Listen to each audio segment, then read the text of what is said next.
She walked onto the soccer field. In a tattered old uniform.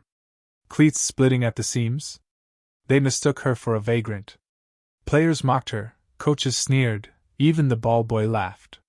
She's probably lost. This is an elite academy, not a shelter. But she stayed silent. Just a steady, sharp gaze. Then she picked up the ball. And dribbled past the whole team. Like a knife through water. Feint after feint. A strike from midfield, top corner. The keeper didn't even move. Silence fell. Then someone whispered, "That's Valeria Cruz, world champion." The pitch was immaculate, deep green artificial turf sliced by gleaming white lines, flanked by chrome bleachers that reflected the noon sun like mirrors. This wasn't a regular soccer practice. It was tryout day for the Titan Club, the most elite private football academy in the region, funded by oil heirs and watched by scouts from Europe's top leagues. Only invitation holders were allowed in. Even the ball boys wore custom Nike tracksuits. Then she arrived. No one noticed her at first. She didn't pull up in a sponsor-wrapped car or stride in flanked by family with clipboards. She came alone. No badge. No announcement. Just a worn-out duffel bag slung over her shoulder and a uniform that looked like it had seen better decades. Navy blue, faded to storm cloud gray, the hem of her shorts threadbare, cleats scuffed to matte leather. She stood just outside the field's chain-link gate, clutching her ID in one hand, her eyes scanning the field with quiet intent. "Who let the janitor's daughter in?" Someone snickered. A voice loud, nasal, belonging to Alina, the coach's favorite. Blonde ponytail like a whip. "Girl, that shirt could volunteer for extinction. You're lost." Two boys carrying cones passed by and burst into laughter. One leaned over to whisper to his friend, "Maybe she's here to sell old balls."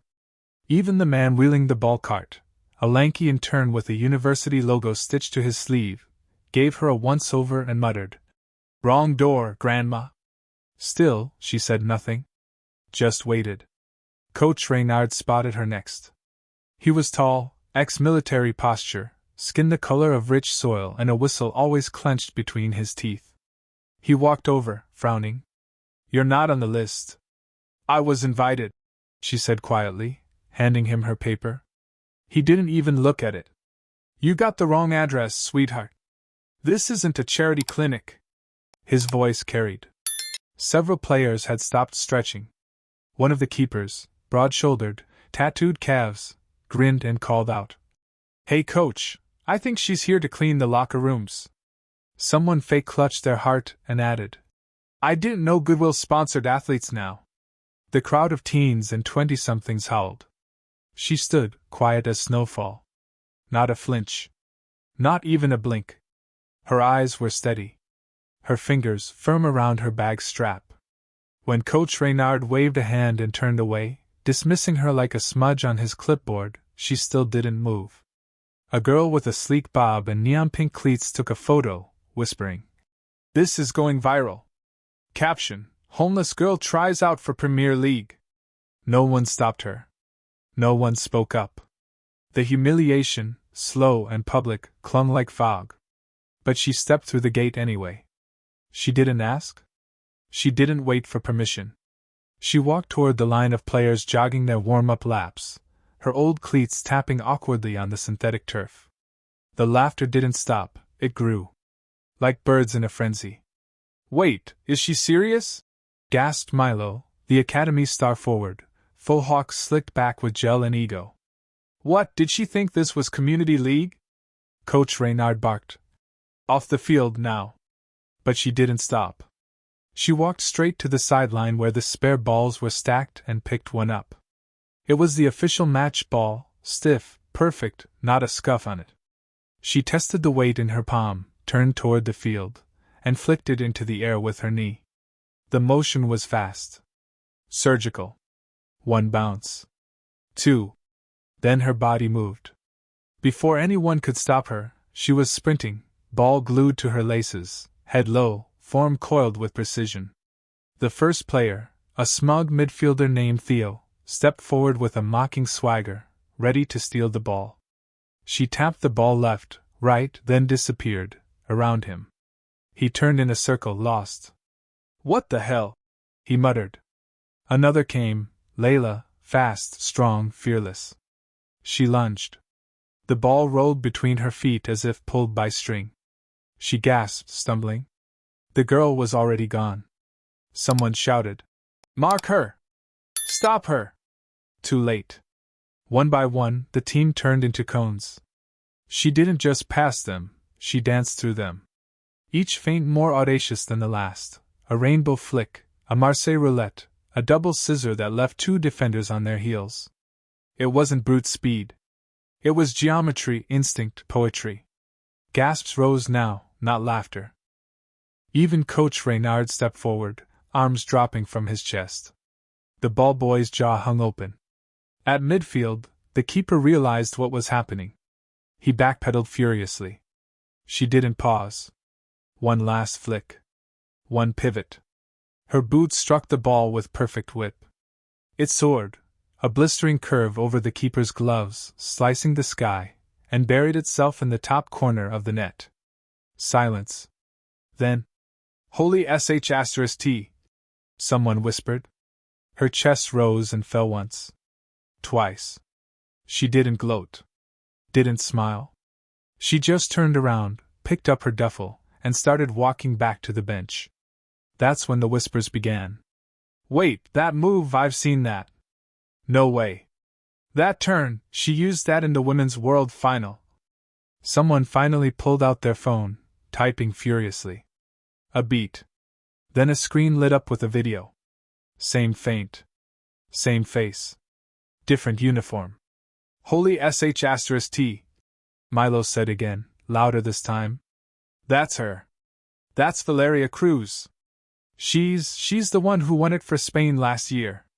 Phones flew up. Faces paled. The girl in the thrifted jersey was Valeria Cruz, World Cup champion. Top scorer. FIFA's golden boot. She wasn't a nobody. She was the somebody. And they had all laughed. No one dared speak first. It was the phones that confirmed it. A live stream link. A match replay. Valeria Cruz, number 9 for Spain. The woman in the viral World Cup final clip weaving past defenders like they were shadows. The same steady eyes, the same sharp feints. Same jawline, same knot of hair, same scar just under the left knee. The clip played on a dozen screens. Then Milo, the self-crowned star, dropped his phone. It hit the turf with a dull slap. "Coach," he whispered, his voice gone thin. "That's her. That's really her." Coach Reynard stared, eyes darting between the screen and the woman now tying her shoes quietly on the bench like nothing had happened. For a moment he didn't speak. Then, "Jesus Christ." The silence cracked. "She's a legend, Valeria Cruz. She literally scored the tournament-winning goal in the World Cup. Why is she here? She's richer than half the donors. What is this, a joke?" But no one laughed now. The intern with the ball cart swallowed hard. He'd called her grandma. Now he stood flushed, watching her stretch like nothing had shifted, like their world wasn't crumbling. Coach Reynard approached. Slowly. Like stepping towards something sacred after desecrating it. "Miss Cruz," he started, the whistle now clenched between his fingers instead of his teeth. We weren't informed." She looked up. Not with anger.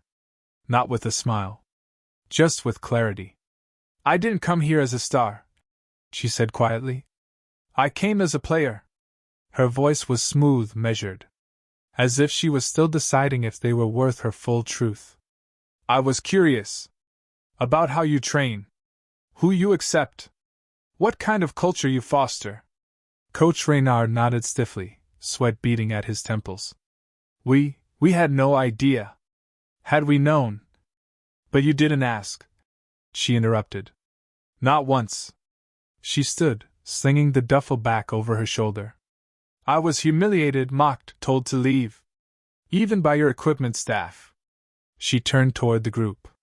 Half the team had backed up instinctively, like children caught stealing. "I didn't come for applause.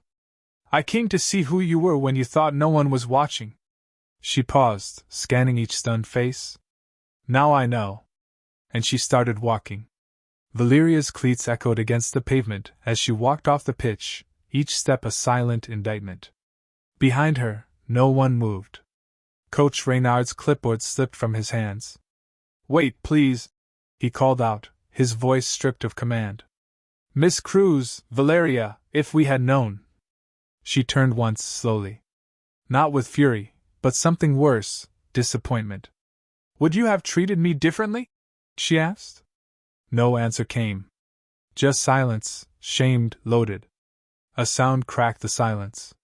A phone. Then another. Screens buzzed, notifications piling in. Hashtag Valeria Cruz, hashtag Tryouts scandal, hashtag humble legend. A short clip of her goal had already gone viral. But the real video, the earlier one, was spreading faster. Her humiliation. The laughter. The ball boy calling her Grandma. The girl snapping a photo and mocking her outfit. The smirk on Reynard's face when he told her to leave. All of it. The Academy's logo sat proudly in the top right corner of the leaked footage. Then came the sponsors. One by one, they began to post. "We do not condone discrimination. Effective immediately, we are suspending all support pending internal review. Diversity is not decoration. It's principle. We stand with Valeria Cruz." Coach Reynard's face turned ashen. He fumbled with his phone, thumb trembling. "Shut it down," he barked to his assistant. "Find out who filmed this. Get legal on the line."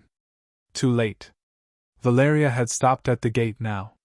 A black car, unmarked but unmistakably official, pulled to the curb. The door opened. A man in a dark blazer stepped out and spoke into a small mic on his lapel. "Ms. Cruz, the press is waiting at the Foundation Center. Do you want to address them today?" She didn't look at him. She was still watching the field. The ball boy, red-faced, ashamed, was now kneeling, trying to restack the scattered cones he tripped over. The girl with the pink cleats had deleted her photo, but not before it hit 4 million views. The keeper who'd taunted her had gone pale and quiet, arms crossed tightly, regret sinking in like cold water. Valeria lifted her chin. "I'll speak," she said. "But not to defend myself." She turned back to Coach Reynard, her voice clear and public now. "I'm filing a formal complaint with the Federation. Not just against you, but your staff, and every player who participated in the verbal abuse today." Reynard stepped forward, arms raised, desperate. "Please, it was a misunderstanding. A bad day. We'll issue a statement." "No." Her voice cracked like glass. "This wasn't a mistake. This was a mirror." She turned to leave. But then she paused. Looked over her shoulder. "I'll be back," she said. "But not as a player." And with that, Valeria Cruz stepped into the black car and was gone. The press conference room at the Foundation Center was packed to the walls. Microphones sprouted from the podium like metal flowers, pointed and tense. Reporters elbowed for position, flashes pulsed like white fire, and the buzz of whispered speculation filled every corner. She walked in alone. No entourage. No legal team. Just the same second-hand bag. The same worn cleats. Her hair tied back, her posture still. She stepped up to the microphone. Silence fell. Valeria looked out at the sea of faces, not fans. Not journalists. Not even the Academy staff who had begged her team for a last-minute statement slot. These were watchers. Witnesses. She adjusted the mic. "I'm not here to talk about trophies," she began, voice calm but unyielding. "I'm not here to remind you of titles, or medals, or how many goals I've scored." Pause. "I'm here to talk about what happened today." A breath. Measured. "I walked onto a pitch wearing old shoes and no name badge. And because of that, I was laughed at, insulted, humiliated, and told I didn't belong. By players. By staff. By coaches. Even by the person handing out water." She let the words sit. Let them ache. I said nothing. Not because I didn't have the words. But because I wanted to see who you are when you think no one's watching. She looked directly at the camera now. Not the journalists. At them. The academy. The players. The ones still watching from their phones, from behind closed doors, wondering how bad it would get. It was never a test of skill. It was a test of character. Another breath. You all failed. The room didn't breathe. Not a shuffle. Not a murmur.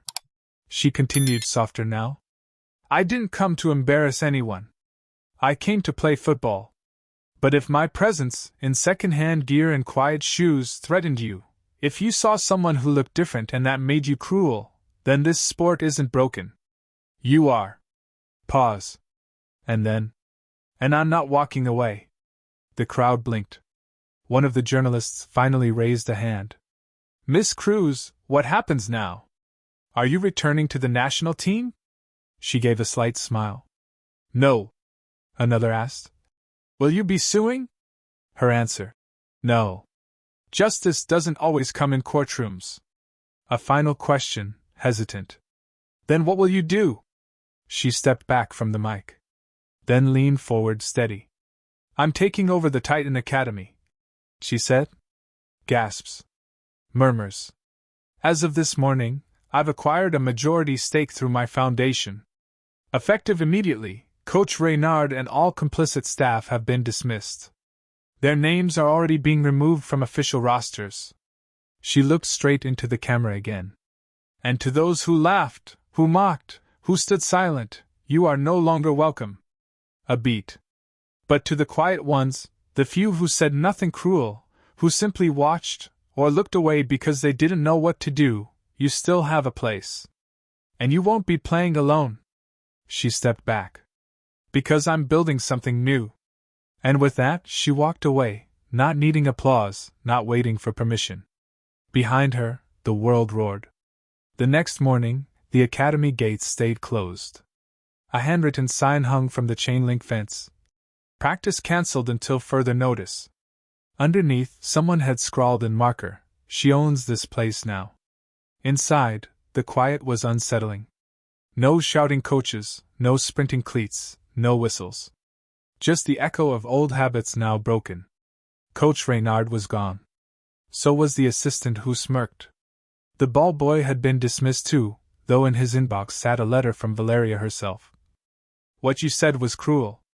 What you did was worse. But I don't believe people are born that way. I believe in consequence, and I believe in redemption, when earned. The Academy's elite WhatsApp chat, once flooded with cruel memes and lazy jokes, was silent. No new messages. No snark. Only 3 people remained. 3 who hadn't laughed. Sophia. A soft-spoken midfielder with frizzy hair who'd kept her eyes on the ground when Valeria was mocked. She had offered her a water bottle quietly after the goal, no words, just an open hand. Malik. A defender with calluses and tired eyes. He hadn't joined the laughter. He hadn't spoken. But when the keeper jeered, Malik had muttered under his breath, "That's enough," though no one had heard him. And Jonah, the youngest, barely 15, too scared to speak but later found the courage to DM Valeria. "I'm sorry. I should have said something. I wanted to." Now they stood alone on the empty pitch, unsure if they still had a place here. That's when the gates opened. Valeria walked in, wearing the same cleats, the same worn-out gear. But she wasn't alone. Behind her trailed a line of children. Shy. Wide-eyed. Nervous. Some with holes in their socks, some in borrowed sneakers too big or too small. "These," she said to Sophia, Malik and Jonah, "are your new teammates." They blinked. Confused. "They come from places like I did," she explained. "No sponsors. No agents. Just love for the game. And they're here because they deserve a shot." She looked at each of them. "You do too. Because you didn't join the mob. You stayed quiet, but sometimes silence is the last resistance left." Valeria dropped a ball on the turf. "Now," she said, her voice soft but commanding, "let's play." There were no drones that day. No scouts. No glittering kits or choreographed warm-ups. Just real players. Real sweat. Real laughter. Justice hadn't arrived with vengeance. It had come quietly. With a whistle, a ball, and a second chance. Before the cameras. Before the goal that stunned a stadium. Before the whisper of Valeria Cruz carried weight in every football circle, she was just a girl on a torn-up field behind a shuttered bakery in Jerez. She was 8 when her father left. 11 when her mother fell ill. By 12, she was juggling school, 2 dishwashing jobs, and a part-time night shift helping load bread at dawn. Her cleats, if you could call them that, were canvas sneakers with cardboard inside to keep the rain out. Every other day, she'd patch them with masking tape and hope no one noticed. But she played. Every night, under flickering street lamps, on gravel fields with beer bottles and rusted fences, with boys twice her size who never passed and mocked her until she left them behind, ball at her feet, breathless, defeated. She didn't have a coach. Or a team. Just a wall to kick against and dreams.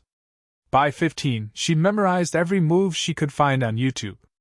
Spent weekends sneaking into public parks to watch league matches through the chain link.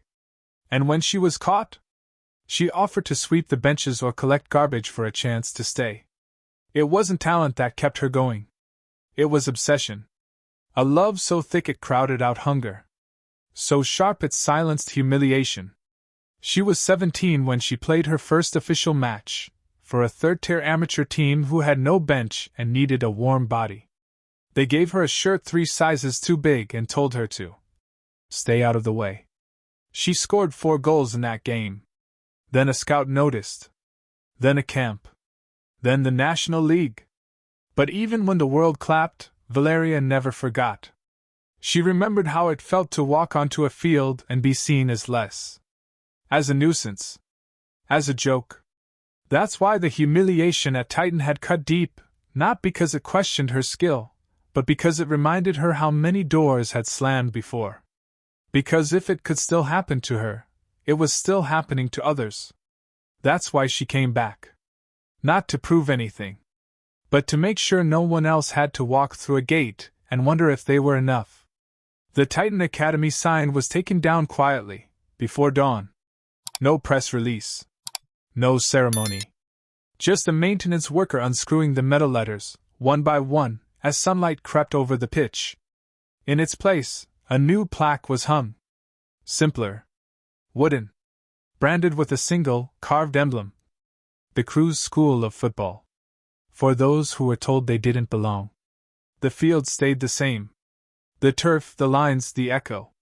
But everything else, everything invisible, was different now. Gone were the biometric wristbands that tracked performance metrics. Gone were the donor-only locker rooms. Gone were the ridiculous uniform policies and silent rankings of players based on last names, not footwork. Instead, the walls filled with photos. Not of trophies. Not of top prospects. But of moments. A kid hugging her shin guards like a gift. A boy in torn socks making his first pass. Sophia tying a new player's laces while kneeling. Malik building a wall of cones for drills and calling every child champ. Jonah teaching a 5-year-old how to trap the ball using only his touch. The academy was now open to anyone, no fee. No invitation. Valeria used her own championship earnings to fund full scholarships. Her endorsement contracts? Rewritten. No brand would be worn here unless it supplied gear to every single player, rich or poor, without exception. When media outlets came begging for exclusive interviews, she granted only one, and used it to announce a new scouting program. Instead of sending scouts to private clubs, her academy would send kids to regional clinics. Rural towns. Urban alleys. Places where skill hides under shame. We're not building stars. She told the camera. We're restoring belief. Some of the old players tried to reapply. Most were denied. Not for revenge, but because they had failed the one test that mattered, basic human decency under pressure. Still, a few were welcomed back, those who had apologized sincerely. Not in emails but in person. one by one. In cleats with sweat. Valeria didn't demand groveling. She demanded work. And the work was beautiful. Each morning, she walked the sidelines, not in heels, not with an entourage, but in her same second-hand gear, whistle clipped to her collar. Not once did she raise her voice. But the field fell silent when she spoke. Because when she did, even the grass seemed to listen. It was a gray afternoon when the black sedan pulled up beside the gates of the Cruz school. Rain misted lightly across the pitch as children practiced passing drills under Malik's careful watch. Sophia sat on the bench, taping a new player's ankle. Jonah held a clipboard, scribbling progress notes. They barely noticed the figure stepping out of the car. But Valeria did. She stood near midfield, her hands in her jacket pockets, as the visitor approached. Alina. The same Alina who'd once sneered. Is she here to sell old balls? Who'd laughed the loudest, filmed the fastest, mocked the hardest. She was different now, no makeup, no neon cleats. Her hair tucked into a low braid. The confidence, that unshakable swagger, had dissolved into something brittle. Her steps were careful. Unsure. She stopped at the edge of the turf, where white met gravel. Where entry was earned. Valeria didn't speak. Alina tried. I came to say I'm sorry, she said, voice catching. I was cruel. I was awful. Valeria didn't nod. Didn't flinch. I saw the video. I can't stop watching it. Not just the goal, but my own voice. I sound like someone I would hate. Still, Valeria watched. Silent. I know I don't deserve to be here. I wouldn't let me back in if I were you. Her breath hitched. But I wanted you to see me come here. No manager. No script. Just me. For the first time, Valeria spoke. Why now? Alina stared at the turf. Because I lost everything that day. And for once, I think I deserved it. But the worst part wasn't the backlash. It was realizing. I would have done it again. If I hadn't been caught. That made Valeria pause. Rain tapped against the fence. I've been volunteering at a youth shelter, Alina said. They let me help with drills. I've been trying. I've changed. Valeria's voice was low, almost quiet. Everyone says that when they're not at the top anymore. I'm not asking to play. I'm not asking for anything. Alina swallowed. I just want you to know I see it now. I saw you that day. I didn't before. I do now. Valeria looked at her for a long time. Then, slowly, she walked to the sideline. Picked up a ball. Held it out. Alina didn't move. If you want to prove you've changed, Valeria said softly, start where I did. She pointed to the cluster of kids at the far end of the field, muddy, small, excited. Go coach them. No cameras. No applause. Just the game. Alina took the ball. And for the first time since the stadium humiliated Valeria Cruz, she smiled. Just a little. A year later, the Cruz school's field bloomed with life. Not the pristine, brittle kind born of money, but the real kind, chalk dust on shirts, laughter echoing off fences, and cleats that didn't match but still ran fast. There were no rankings posted on walls. No scouts with pens and spreadsheets. But greatness was there. And Valeria saw it every morning when the sun broke over the goalposts and caught the light in a child's eyes as they scored their first goal, unseen by anyone but their teammates, and her. She never brought up the past. Not in speeches. Not in interviews. Not even when brands offered her seven-figure deals for redemption stories. She declined. This isn't about redemption. She once told a journalist. It's about starting something no one else would. Behind her, the school boardroom had been converted into a study center. Its shelves filled with books, not contracts. Its walls covered in drawings from the players, stick figures and crooked rainbows with one word always scribbled in big, clumsy letters. Coach. Malik, once soft-spoken, now ran full camps. Sophia was offered a youth coaching position at a national center but turned it down to stay. Jonah was writing a manual for new volunteers, how to spot the quiet ones. And Alina? She came back every week. She didn't ask for trust. She built it, hour by hour, drill by drill. One child called her Coach A. One even gave her a drawing of Valeria holding a ball with a crown on her head. It made her cry. On the 1-year anniversary of the goal heard round the world, the press begged Valeria to speak. They offered her awards, a stadium ceremony, a moment of silence. She refused. Instead, she hosted a free community match. No press. No influencers. Just real people. She stood at midfield while kids lined up on both sides. The ball was placed. She blew her whistle. The game began. And for 2 perfect hours the field held no past. No shame. No memory of cruelty. Just joy. As dusk rolled in, Valeria sat at the edge of the pitch. Her cleats unlaced, resting on grass. A girl ran up, maybe 9, maybe 10. Shy but certain. "Coach," she asked, holding up a muddy ball. "You used to be famous, right?" Valeria looked down, smiled. "Still am," she said. "But you don't act like it." "I don't need to." "Why not?" She tapped the girl's forehead gently. "Because I see you. That's enough." And the girl nodded, somehow understanding. Valeria watched the sky soften into gold. No applause. No headlines. Just peace. The field behind her buzzed with life.